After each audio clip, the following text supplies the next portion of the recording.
Since a long time, Kali Linux was coming up with the root user and the root privilege. But now it has been changed from the 2020 January. And this is now coming up with the normal user having no root privileges.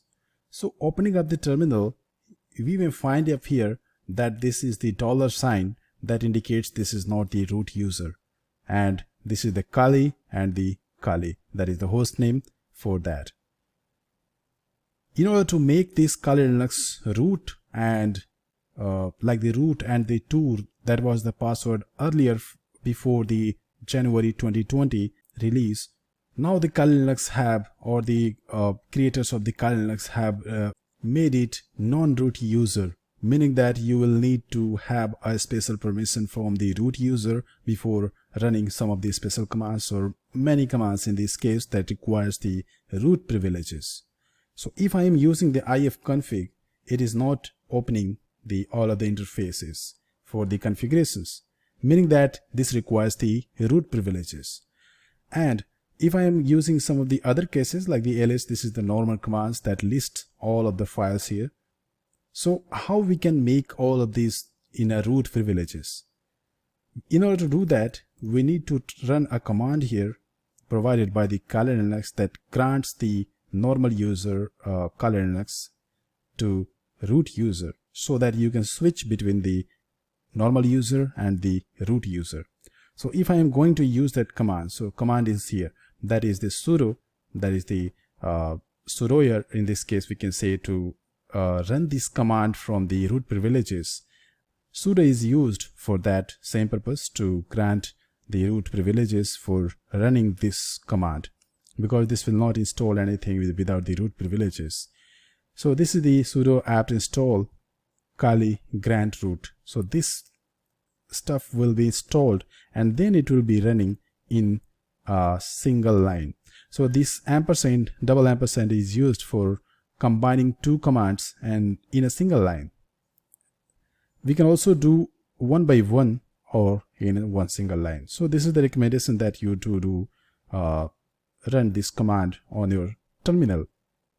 So the command is simple. First is installing the Kali grant root, and second one is installing the dpkg, that is the package manager, to reconfigure Kali grant root.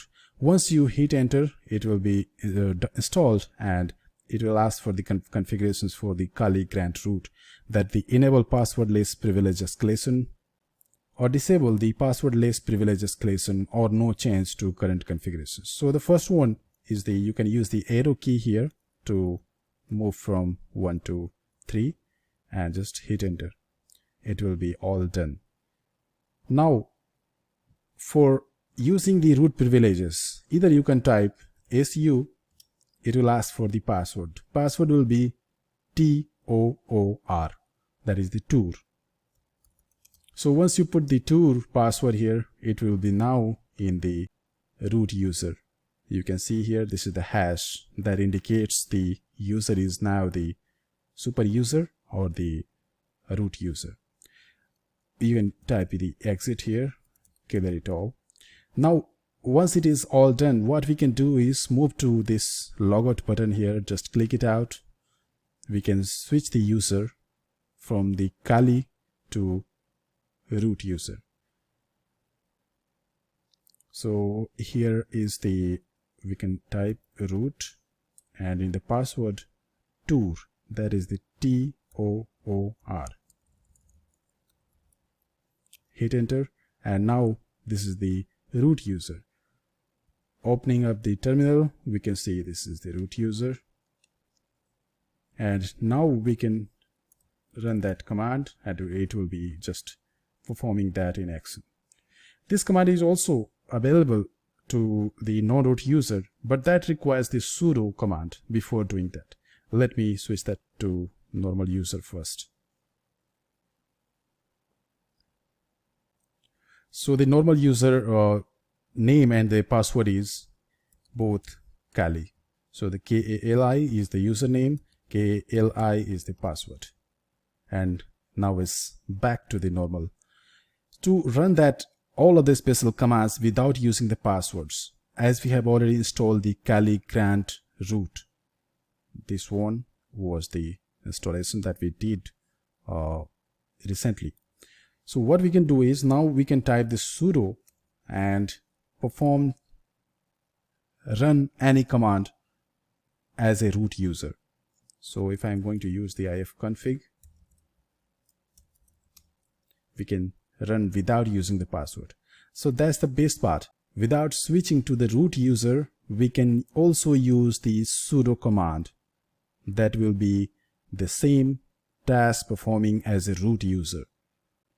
Despite going to switch the user account, we can also use this sudo command here.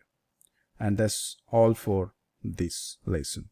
So this is for the commands that we require to make it root user and having the root privileges.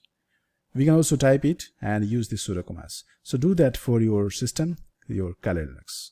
See you in the next lessons.